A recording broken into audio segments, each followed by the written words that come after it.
slow, hot day here in South Korea, Wolf. That's right. It's very humid. Early afternoon as we go ahead and start pushing forward, kicking things off on Garden.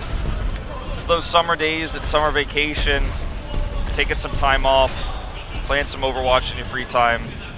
Good time to be an Overwatch fan as well. A lot of Overwatch going on around the world. Yeah, no kidding. Tuba is going to be starting off on the Pharah versus Attune here on Yaki Tracer for MVP space, what they're running. Whereas Bazzi will be running the extra support Moira here with the triple tank-esque kind of hybrid there for extra healing. Seven kind of getting stuck up here in the hallway, which makes it easy pickings for Attune to just come in. That's already going to be 3 kills going his way. Yaki follows up onto 3-7. Maybe going to have to rework this, rethink this. Yeah, I mean, the idea of running the Moira is pretty cool with this comp.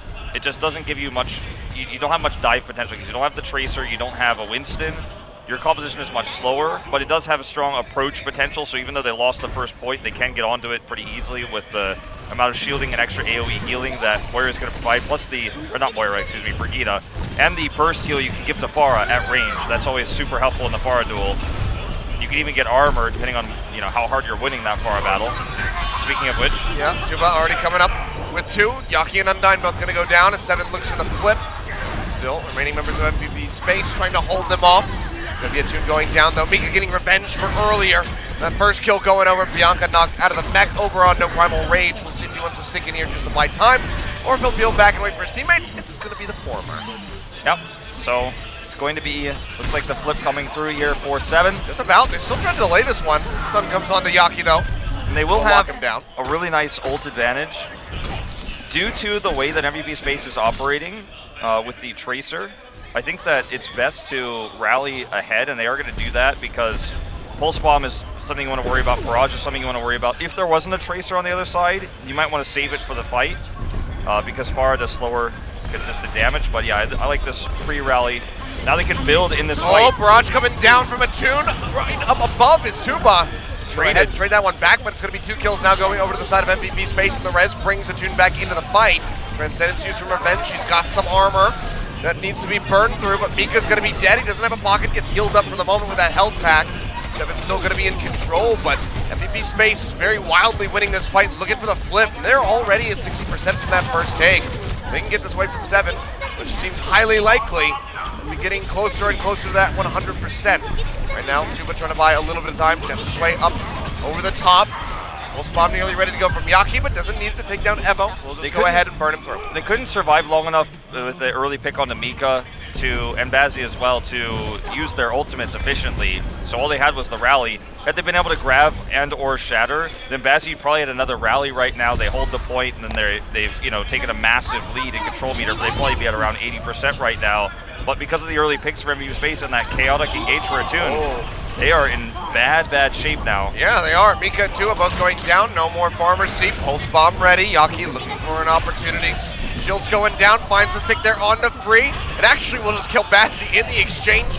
Free still managing to stay alive here for the moment, but 7 being chased very far back. Looking for the knockoff. That's going to be Revenge saying goodbye. As we approach 99%, can anyone tag in? The answer is no. 151 MVP space. They start off Oasis in style. The big question I have for 7's composition is, let's explore this idea. We've seen a lot of triple DPS in Overwatch League, more than Korea, but it is trickling through, especially on Control here in Korea. But the reason why is we're in somewhat of a burst meta with the Pharah, with the Widow. You can't always heal through that as a Zenyatta. So the Discord orbs don't add that much damage unless you're trying to kill tanks when you're killing some of these heroes in one shot, right? But they were running the Pharah and the Brigida, and they still had the Zenyatta. I feel like a Lucio would have been much better in that situation for giving them the mobility they needed to get onto the point and use their ultimates, which they only used after the fight was lost there. They held the Shatter, they held the Graviton for so long. So in this case, obviously, the Zenyatta makes a ton of sense because you need to help burst down the tanks with your Storm arrows on the other side. Already, nice shot coming through from Attune. Taking some damage from Tuba, however, as he hovers in from above. Pulling back. Gonna be spamming these Storm arrows into Evo's shield for the moment. Bazzi tries to eliminate this Pharah. Moves up over onto the high ground here, searching for Yaki. Flashbang down onto Attune. Pants a hammer, takes him down. Now Seven's going to be looking for that cap. Managed to take it first this time. This is such a good position for Seven now because they ran the McCree comp. McCree can shut down the Pharah so much easier. And when everyone's chunked low, you can kill people on the approach. But with the kill onto Tuba early, they can actually get through this choke point now and aggressively push forward. Mika managing to get that res. Himself alive, but Evo, the shield's going low, and Attune will just take him down as soon as that one falls. MVP Space pushing in, looking for a very fast flip. It seems like they're going to get it. It's now coming into contention, but Free will just die immediately. He's only 27% gained, and now it's going to be MVP Space looking for some stagger kills. The Fire Strike finds Bazzi. Well, this is a great start for MVP Space. Remember, they need this map win to maintain momentum in this series because of their weak win rates on the next two map types. Free has a lead on Graviton, but getting into position to use it is going to be such a challenge, again, without any mobility options for him. And even though they have the Deadeye ready, he could just be shut down by a big barrage coming through. And Seven, you know, they're just trying to find an angle, but as you can see, Bazzi, he sticks his head up for 1 second, he's hit by rockets, has to be shoved back. Revenge is going to have the Transcendence. That could be how they push their way through. They're going to have positional disadvantage. Well, an exchange on the Pharah so far. Yaki and Tuba going down, but the res will come through from MVP Space. Dragon Strike ready to go. Bianca still 10% away from that grab, but maybe they just don't need it. Could be Bazzi going down. Yaki yet again, going to be killed. But grab going to be tossed in. Dragon Strike rolling through now. See how many we get. That's going to be one, but no one else. Revenge does have the Transcendence. Just a little bit too late to save everybody, though, unfortunately. Yep. Counter grab, though. Yeah, it's going to be Free throwing his in, but he's going to be the first one to die, but the Deadeye finds two. Fuse and Attune both going down. Nice charge. Yaki back in, however. Still hitting from above. Flashbang will take him to the ground, but he's still going to be lasting a little bit longer there, just trying to delay. As MVP Space still have control over the point. Have not seen the flip yet. Seven pushing forward. Revenge trying to have the Zenyatta pop off here, trying to channel his Energonic. Get those They're buying so much time right now. Oberon's back on the point. I don't know if Seven gets this right away. They have the Shatter. Yeah, Evo's got it. They want to go ahead and kill off the enemy Reinhardt. If they can get Oberon like that, that can open things up. Dash through from Fuse. Tries to get a res, but that was a fool's errand. He's going to die. It's incredible how much time Oberon bought with that charge on the Evo. He was losing the Reinhardt 1v1, and he had much less health, but the charge actually allowed him to get the kill, and he was able to stay on the point and survive a little bit longer. Then we saw the rest of the heroes show up. Then, you know, Oberon makes it back onto the point. Evo's got a Shatter, but he doesn't want to waste it there because they need to be ult efficient because they're so far down in control meter. So it took some time to actually solidify themselves on the point after that great opening there by Bazzi when the grab surge came down. Dragon Strike to lead in here for MVP, but Bazzi's untouched. So that one down. Revenge yet again going to be having that Transcendence. Tosses it out. Bianca will die. Buys MVP Space. That's really huge too, because rather cost him some percentage here, I should say. Yeah, and he doesn't have a grab. He's not even close to one. So with only 30% left to go, I don't know if he ever will get one. Evo's still been holding that Shatter, so he's still going to have that to match Oberon, and that's really important. Sometimes you see Shatter opportunities that are huge, but you've got to take the risk and fight without it when you're this far behind in control meter, and that's what Evo does. He's been holding this for so long. Bazzi looking for the flank here again. Just wants to kind of keep them gated out here with the Deadeye. If things get dire, he can commit to it. They also have the lead on the grab charge, and they know that. Raloft and Bianca has been killed. Seems like we might just be having the Earth Shatter standoff coming through. Evo falling down to about half HP. However, he's going to kite away. Barrage comes in from Yaki. Finds one onto Free. Now Evo goes down as Bianca finds a kill. Deadeye out from Bazzi. Doesn't find anything. The flip comes through. MVP Space. 93%. Attune gets a nice delay kill here onto Mika. And it's really just Free now rezzing. I think MVP Space have done it again. 100 to 99 this time. Much closer. But they will go ahead and just take Oasis straight up. That was a huge play by Bianca and Yaki. What happened there in that fight, why they won it so cleanly, is they barraged with the bubble. So Zarya bubble comes in perfectly timed with the barrage. And the initial reaction for any player, even those of you who don't even play competitive, you just play like quick match. And whenever you see a barrage, your instant reaction is, I need to kill this Pharah because she's not killing me, so I need to kill her. She cannot move, but the bubble was there.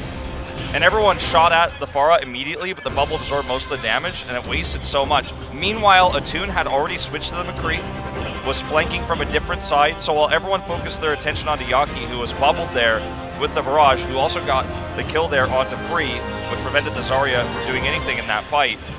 We just saw a ton of damage coming out from Attune. He cleans everything up. And if you face him one snap call, is able to win Oasis. And this is a great start for the squad. They need this win to avoid relegation, and this is the map type where they had the best chance. Now they're going to go, you know, worst case scenario for them, we do go to Escort, where they've got a better win rate again, and then they could repeat control on Achilios. I'm not trying to say that the next two maps are forfeit for the squad by any means, but when you compare stats with the 7-0 for 7 on Assault, living up to their name there, you know, it's not a map you think you're walking into it thinking you're going to be the team that takes the advantage. Yeah, that would make things considerably more difficult, for sure, for MVP space here, with the map selection getting ready to come through for 7. But we'll see what they want to piece together. We'll see if there's going to be a swap. You know, do we just see Tuba sat out, have Adora come in? I think so. Or will he be just maintaining a spot? Depends, you know, kind of what map they maybe want to run. If they want to have Tuba still stick in, maybe just to bring out the Genji again, something like Nimbani perhaps, if that were to come through. Maybe we see it, maybe even a Hollywood. But if they have something else in mind, then probably expecting to see Adora get swapped in. Yeah, the thing about Adora is he's also the Brigida player, like the main Brigida player on the squad. He plays it more than Tuba. And, you know, there's always some flexibility. Brigida's played by tank supports and DPSs in this meta. But, yeah, I think that if we go to, like, Nimbani, for example, or King's Row, we'll definitely see Adora. But if we head to, say, Blizzard World, you know, I think there's more of an argument to keep Tuba in. So just depends on what MVP Space wants to do, where they want to take us. But before we get into that, looks like we're going to look at some fan signs. MVP, let's win. Don't cry. I like how Yaki's just got like his hand on the back of this dude's head as he's crying. Because I'm gonna carry you. It's wake me up if you win. Oh, it's a bed.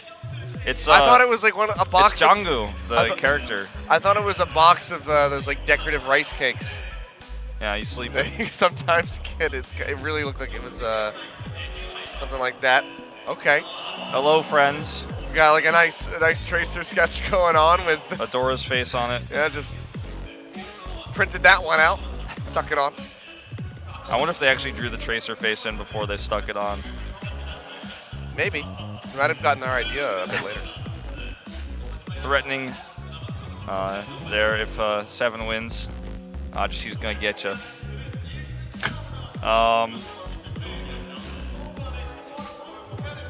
It says like let's carry with Tracer too, or no, with Tracer. I thought it said today Dole, but it says today Dole. Carry with Tracer. Let's go carry with Tracer. Oh, you know, I could spoil it. We see Adora coming in, which is why we're flipping to the fan signs, but it's not for who you would think. It's not. He's not coming in over Tuba. Okay. So this will be interesting to see how this mixes things up. Of course, some YBT fan screencaster, but there we go. Adora will be stepping in, and Bazzi is going to be going out this time around. Okay, that's interesting. That's a pretty rare swap, but that means that this is almost certainly King's Row. You don't take your Widowmaker player out on Nimbani or on Blizzard World, so, and even really on Hollywood, even on King's Row, it's so risky. We see so much Widowmaker still. It's not the most prevalent map for her, but you know, we still see a good deal of it. Yeah, I mean, sure, Widowmaker is. I mean, sure, Surefour showed us that Widowmaker is relevant on King's Row just the other day, but. Yes, he did. I think that... And then 7 experienced that very same strategy, but they saw right through it. That's right. I think in general, overall, the weakest map, though, of Hybrid for Widowmaker is going to be the King's Row, because it's the map type where even though you have sometimes long extended line of sight, or on the defense you can run the Orisa and have that line of sight that way, it's just a map where, because of those choke points, the Reinhardt, Zarya, Brigida, that kind of style is so powerful. And we've seen players try to run the Genji on this map. You know, I say this map as if it's already been chosen, but on King's Row, and fail because of the Brigida, because of the Zarya, because of the Reinhardt. So it kind of shuts down dive. And then Widowmakers struggle to get an angle. Pharah can be one way you could circumvent that, but when you get stuck in those choke points, and the streets phase in particular is what I'm talking about, then you don't have a lot of room to work around with the Pharah. So it just kind of becomes that, this triple or quad tank style is tough to deal with. And we saw this style fade away on this map when dive became the standard meta. Like back in Season 2 of Apex, Season 3 and 4, it just continued to be that way. But that was before Brigida existed, and that is before people kind of figured out how you could play around the style. And we even saw after the dive permeated, teams are running this in World Cup last year, the Korean teams with Azaria, Junkrat, and the Reinhardt attack, of course, the Phalanx comp, as we called it on the map. Again, this is just conjecture based on the substitution that we have with no Widow player available for 7. I'm honestly wondering if they're going to do Nambani right now. Let's see. What's it going to be? It's Nambani. All right, explain yourself. Okay, so I looked back through my notes because I write down everything that happens here. The only time that Adora and Tuba have played simultaneously is when 7 pulled off the Fuller hold versus Element Mystic, and they were able to take Nambani. Okay. That's the only time that these 2 DPS players have played simultaneously. Otherwise, it has always been one or the other. You know, good call. So I did not expect this, but yeah, flip it back through. As you guys know, in that Fuller hold game, there was no street space, there was no opportunity for Widow, so yep. Makes sense.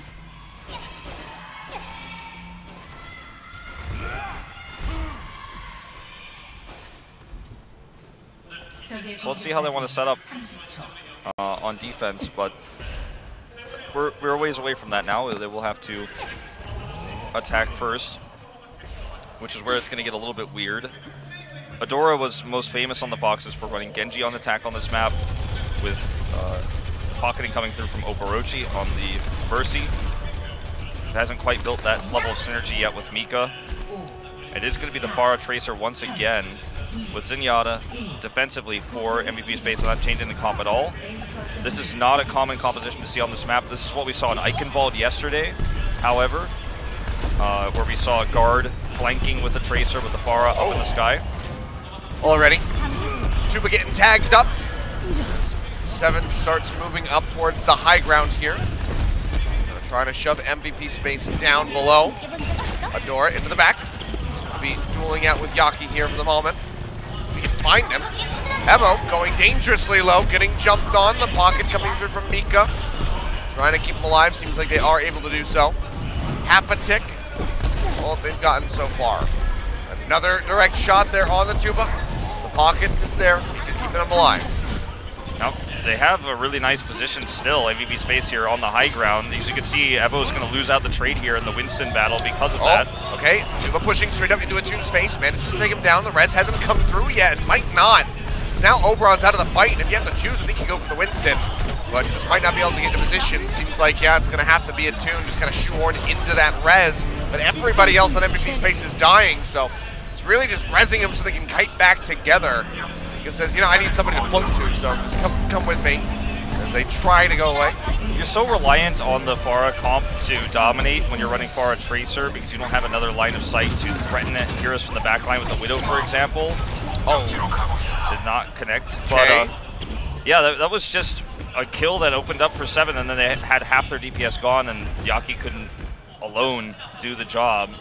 Revenge is just slowly pushing this cart forward while they continue to trade kills, or gain kills rather. For Dora's sake, I hope that we see some better pulse bombs, because that one was very wanting, trying to throw that in at range, trying to lob a pulse bomb onto an enemy Tracer.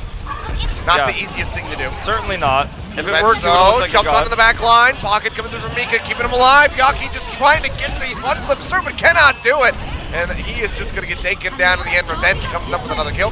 Barrage comes down from a Toon, however, this time, Mercy's healing is not going to be enough to keep the Zenyatta alive, and another rocket follows up to take down the healers of 7. Evo falling as the Toon starts popping off here on fire with this Pharah. Not a lot of resources spent either for that play, just the barrage can be built pretty easily, so MVP Space is going to feel really happy about this one, despite the fact that Revenge was able to get that sick kill onto Tracer with Mika pocketing him. You know, defensive posture regained now for MVP Space, and they have both support ultimates. They just need to be worried about Tuba's barrage. Bianca just needs to make sure he doesn't waste his D-Matrix before that happens. As you can see, he just keeps checking. He keeps tossing it out towards Tuba.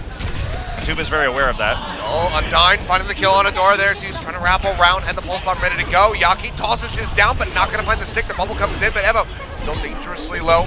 Might have to pop that primal range, trying to hold on to it for so very long. It seems like he will be able to successfully do so, but MVP Space are trying to gain control of the card yet again. Going to be in their possession as they slowly whittle away at this time bank from 7. Already going to be down a minute. They haven't even rounded the second corner. Revenge finds a nice win onto Undyne, but Fuse should be able to get that res off. All right, here comes the barrage. Not way really too high up anything. in the air. Yeah. The spray of the rockets, way too spread out. Doesn't really find that much. Undyne rezzed in, but Attune goes down. Finding that kill. Shifting back over, looking for Oberon, looking for really actually anything that moves. Drops low in onto the ground, helps take him down. Evo comes up with the killing blow. They're just getting consistent kills now, though, and MVP Space, despite their ult advantage that they still have, they need to regroup and get together in order to gain value from that. Yaki just trying to tag onto the point, dies before he can recall. That's unfortunate. He had that available, but bit off a bit more than he could chew, so he's staggered his death further. MVP Space is, you know, this is a term we don't use in Overwatch a lot, but they're basically feeding. They're feeding members one after another to 7. Well, now they're trying to respawns are coming late. Undyne popping that Transcendence to escort them in onto the point, keeps Oberon alive. As the Forest trying to duke it out in the skies. Back hit here onto Attune, answers back, gets a little bit of splash damage on the Tuba. Cannot finish him off. We'll get topped up. Barrage is ready to go, and you can see 7 right now kiting back just a little bit while the Forest just keep exchanging hits. Revenge goes down. 7's going to have to wait a little bit longer, perhaps. Pulse bomb there onto Evo, taking him out. Bianca finds Tuba. Res going to be used. Mika brings the Winston back into the fight. They still want to get this on this push. Self-destruct in. Not going to find anything, but does allow for them to move a little bit closer here. They roll through the station, and now have 3 minutes to try to get the point C. MVP Space still fighting them very far forward, but with the death of Bianca, they're going to have to wait, regroup, and see if they want to rethink this composition. It's impatience that I think has been the big problem for MVP Space, is just running in, trying to tag the point way before it was actually at contention point. That's why Yaki died. That's why they had that really sloppy attack that engaged there, or again, they had ult advantages and just couldn't make a fight work efficiently because they were trying to rush it rather than contesting at the last second, which is normally how this map is played with compositions like this. They need to be a little bit more patient at looking for the right moment to contest instead of just trying to run at the point non-stop. Super going down though, not helping them out. And a Revenge, Attune. Attune has definitely been the most performer. Yeah, he's been the biggest, most consistent member of the squad so far in this series, really helping them get that win on Oasis. And now here with the Pharah on Nambani, having another great showing. 7 though, gonna be looking for the fight. Yaki waiting around the corner, has the pulse bomb ready to go. The rockets start raining down. Might just have to abandon this position. Yeah, he's looking for... Wrapping around the back. He's looking for that flank. I don't know if he'll be able to find it. 7's off way to the side in general, over the left side, as you can see. They're going to get collapsed on. Yeah, Revenge. Gonna get taken down. Yaki throws in the mech. That's going to be free. Chunked out. A minute and a half remaining here. 7 already losing half of their time bank after that completion onto B, and the kills just spill forth. I think that was pretty optimistic to think they were going to be able to go to the left side there and find an angle to take a fight. Perhaps they were trying to escort Tuba in for a barrage. It's not really clear because we didn't have a good observing shot as to how they came into that cultural center, or whatever it's called there, over on the left side. So once they got stuck in there, though, Oberon, Bianca, everyone just collapses in. They have no mobility, and they end up losing out. And what was an ult deficit for MVP Space after that point B cap is now pretty even ultimates here on both sides. They have the support advantage for a few more seconds. And 7's running out of steam here. They're really going to have one more opportunity to do a big ult push. Pulse trying to go out, but Adora not going to find the stick yet again. In the meantime, Yaki doing so much work, finds the kill there on a Revenge. Mika going to get taken down to everybody piling off the side of the map if they can. They realize they only have one more opportunity to try to make this push work. Tuba's been sitting on this barrage for so very long, but just has not found an opportunity to use it whatsoever. Yeah, I mean, the only way that they're going to win this now, I think, is with an opening self-destruct. They're going to have Free set up something with a self-destruct. Otherwise, Tuba just is not going to be able to get into position. Let's see. See, they're already spotted out. Yaki's flanking here as well. If anyone wants to tag the point. He's going to be ready to go. Moving out onto the balcony here. It's going to be a Toon going down.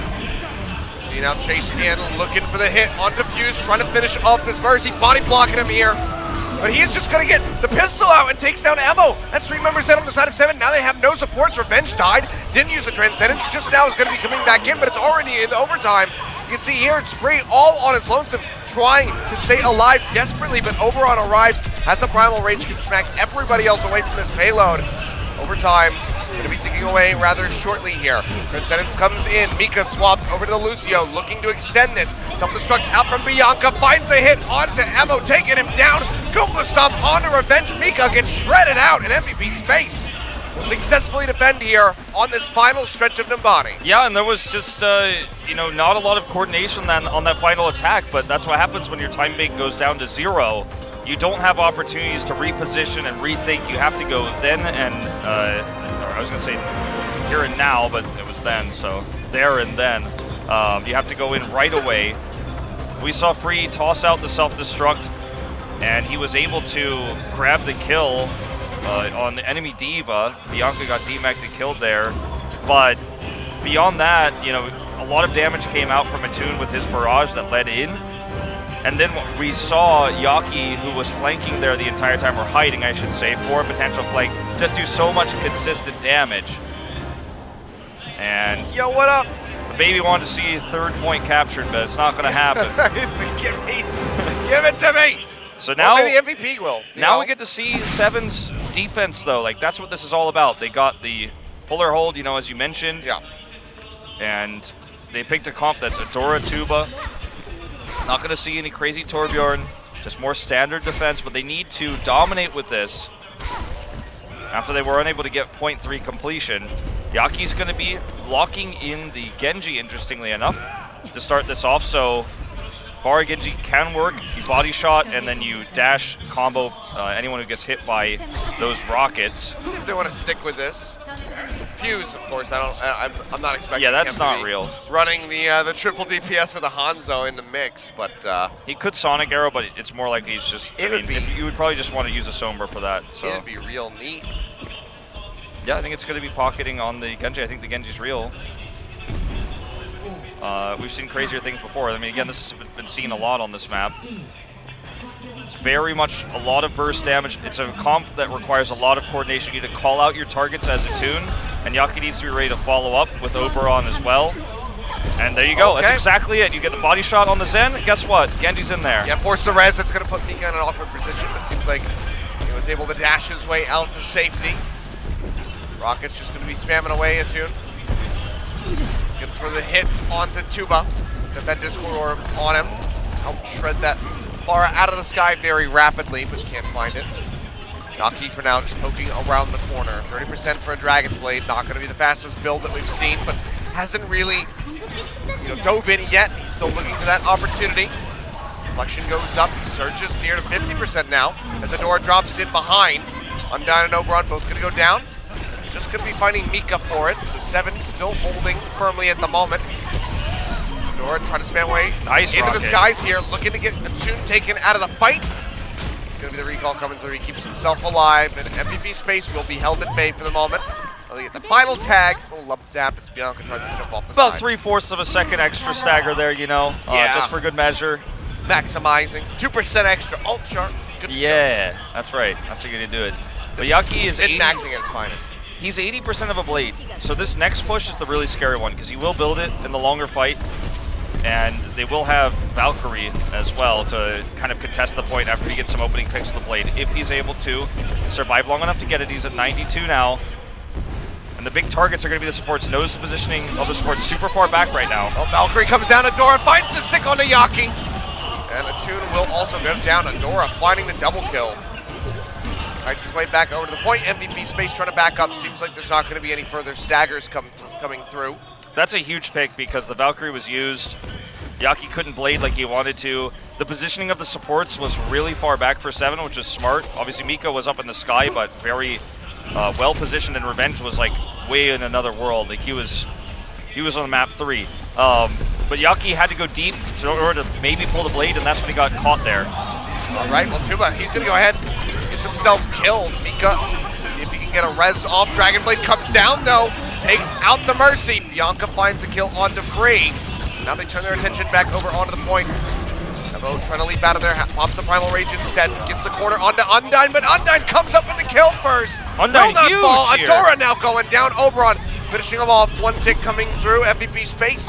Looking like they might just be able to finish the cap here. I cannot believe that just happened. Not only that, but he came into that attack with like 70% ult. Next thing you look over, he's got a Transcendence out to make sure everyone could stay alive. Oberon didn't even get to use Primal Rage. He didn't even build it in time, but you know he would have had the fight gone longer if it wasn't so dominant. But Undyne was able to, probably with a big right click, build up to that Transcendence, then kill Evo, while Evo was Primal Raging him with the Discord Orb. Nuts. 2 big, huge plays there, and MVP Space gets the point. It's the best they've looked so far on this map type this season. Wonderfully done by Undyne. He's looking stellar so far in this game. You know, not stellar the player, but you know, he's looking good. Tuba comes in, takes down Yaki. Dora trying to deny that remech, but will not be able to do so. Bianca makes it back in. Defense Matrix up for that barrage out of Attune. Still manages to get the Winston, however, and now Free going to be knocked out of the mech and killed. Mika dead as well. Revenge going to be the lone support as Tuba takes that direct hit from Attune. Attune is moving forward quite nicely. And they have the triple push, something that Seven did not do. Seven got greedier and only put Revenge on the cart, so it didn't move as quickly. So they're just trying to maximize time bank here. In terms of ults, as long as Bianca doesn't get picked, it's going to be tough for the barrage of Tuba to do much. Adora already revealed himself, so I don't know how effective this flank is going to be. 3 ults ready to go here from MVP space. 1.93 meters left to go. Evo's going to die again. Revenge goes forward. Transcendence coming through, but it's too late. Keeps the Winston alive. He went down. Rez has to be burned. Tuba with the barrage. Took Bianca out of the mech, but he dies, as does Mika. The pharmacy comp's going to be dead. The Zenyatta's dead on both sides, but MVP space still having the man advantage. 5 members alive. A barrage from Attune, shutting down everybody else from the side of Seven. That's the completion, and you can see it's just this first corner. Yeah. 3.5 minutes to push right around the bend, and MVP space will be at match point. I'm not entirely sure what happened to Evo in the beginning of that fight, but as you say, he's been dying quite a bit early in these fights. He fell off the ledge and was blown up there with the Discord Orb on him. That turned everything for space. He's going to go ahead and pop this Primal Rage. Oberon is, that is to say, pushing the sports back. Yeah, he's trying to get on top of Revenge. Can't kill him off. Now going to be rejoining. But a bit of an odd one there, I would say, from Oberon. Trying to create some space, but see how close the cart is made. 0.04 meters left to go. Oh, the self-destruct coming through. The self-destruct rolls through. Still going to be contested, however, but Free is going to get knocked out of that mech very swiftly. And this might just be it. Yes, it is. MVP space. They're up 2 games. 2-0 over 7. All right, and they did it on one of their worst map types. Got to be pretty terrifying if you're a 7 fan right now. MVP Space is dominating. What is happening this week? Oberon Primal Rage was really sick because the one thing it really accomplished was preventing Discord Orbs from being used in that fight, which meant that he was able to then come back and leap onto an already discorded Evo, who's been underperforming this season. So there's no Discord Orb onto his D.Va, and then as he's going back, obviously he's mostly not discorded. And the rest of the team is just winning that fight, having more consistent damage on the cart, which of course provides healing itself. Yeah. And then they are able to win the fight there, as by the time Revenge gets back, it's too late. And Oberon comes back, hits the stomp damage as well from his jump, and the final like swings of his Primal Rage. And MVP Space is looking to be the better team in this scenario. And I guess in the face of one of their toughest opponents and another season of potential relegation, that's been enough motivation for MVP Space to really bring the heat tonight. And I don't know, if I could really criticize the Bazzi sub, like I don't think that's actually the issue. I think that both teams had some issue with their tank line, especially on point B to C there. MVP Space, I said they were feeding because they kept dying solo, basically, and resetting their timers. But Seven, on the other hand, just couldn't keep their support line protected, and they also struggled to keep Evo alive, which is weird given that Mika's a pretty good Mercy, and I think it's just Evo overextending or taking the wrong moments to jump. Yeah, I think that that's the case, honestly. It seems like Evo is going in at inopportune times, or he's just not communicating that he's going in. He's not telling his teammates, like, hey, I'm doing this, and then he just dies. Really weird disconnects coming through from the side of Seven. Guys, MVP Space leading this series now 2-0. A very unexpected result. Let's see if MVP can just close it out when we come back from the break.